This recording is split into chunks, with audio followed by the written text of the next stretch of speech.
পায়ে সমস্যা থাকার কারণে মেকআপ আর্টিস্ট হতে গিয়ে অপমানিত হতে হয়েছিল তাকে। একজন মেকআপ ট্রেনার বলেছিলেন, তুই তো ভালো করে দাঁড়াতেই পারিস না, সাজাবে কি করে? কিন্তু সেই অপমানই জীবনের মোড় ঘুরিয়ে দেয়। আজ সে দক্ষিণ দিনাজপুরের পরিচিত মেকআপ আর্টিস্ট, নাম শক্তি রায়। সম্প্রতি সুযোগ পেয়েছেন এক টিভি চ্যানেলে, তবে এখনো তাকে লড়াই করে জীবন পার করতে হচ্ছে।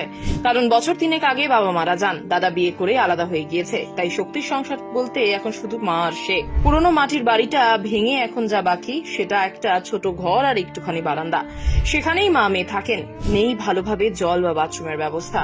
রান্না হয় চুলোর পাশে বসে, খাওয়া হয় ভাগাভাগি করে। শক্তি বলেন, হ্যাঁ আমি প্রতিবন্ধী, কিন্তু লাঠিটাই এখন আমার শক্তি। অন্যরা যেখানে দয়ায় বাঁচে, আমি বাঁচি লড়াইয়ে।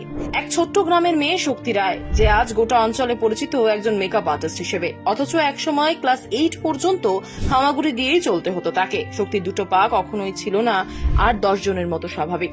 আর তাই স্কুলে যেতে, হাঁটতে, এমনকি বসতেও হতো অসহনীয় কষ্ট। মানুষ তাকে দেখতো করুণা নয়, অবাক চোখে। হাসাহাসি করতো, কটু কথা বলতো, কিন্তু সেই সব কথাকে গায়ে না মেখে শক্তি একদিন নিজের মতো করে দাঁড়ানোর সিদ্ধান্ত নেয়, লাঠির সাহায্যে। সেই দিন থেকে আজ অবধি লাঠিটাই তার একমাত্র সঙ্গী। এবার জানবো কিভাবে সে একজন মেকআপ আর্টিস্ট হয়ে উঠল। ছোট থেকেই শক্তির একটা স্বপ্ন ছিল সাজানো। সে নিজেও সাজতে ভালোবাসতো আর অন্যদেরও সাজাতে পছন্দ করত। একবার এক আত্মীয়ের বিয়েতে গিয়ে কনে এবং আত্মীয়দের নিজের হাতে সাজিয়ে দেন।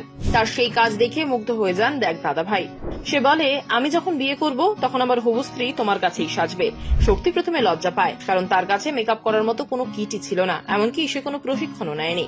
কিন্তু সেই ব্যক্তি তাকে আগাম 2000 টাকা দেয়। সেই টাকা দিয়ে শক্তি কেনে কিছু প্রাথমিক মেকআপের জিনিসপত্র, তারপর সুন্দরভাবে বউকে সাজিয়ে দেয়। কাজটা এত ভালো হয় যে পরে আরো 2000 টাকা পায় শক্তি। এই 4000 টাকা অন্য কোথাও খরচ না করে সে আরো জিনিসপত্র কেনে। তারপর সাজানো ছবিগুলো পোস্ট করে সোশ্যাল মিডিয়ায়। সেখান থেকেই আসে নতুন সুযোগ। 500-1000 টাকা করে কাজ করে গ্রামে গ্রামে। মানুষ বলতো, তুই তো এত সুন্দর সাজাস, একটা পার্লার খুলে ফেল না। কিন্তু শক্তির ভেতর তখনও ভয়, সে তো কোনো প্রশিক্ষণ নেননি।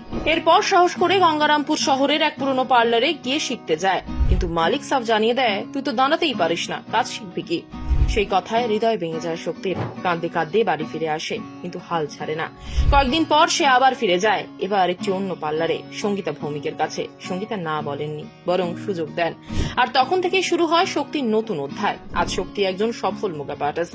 যদিও আজও তার কাছে নিজের পার্লার নেই, তবু সোশ্যাল মিডিয়াতে তার সাজানো কোণের ছবি ভাইরাল হয়। এখন সে দক্ষিণ দিনাজপুরের বিভিন্ন গ্রামে গিয়ে মেয়েদের বিয়েতে অনুষ্ঠান উপলক্ষে সাজায়। সম্প্রতি একটি টিভি চ্যানেলেও সাক্ষাৎকার দিয়েছে সে।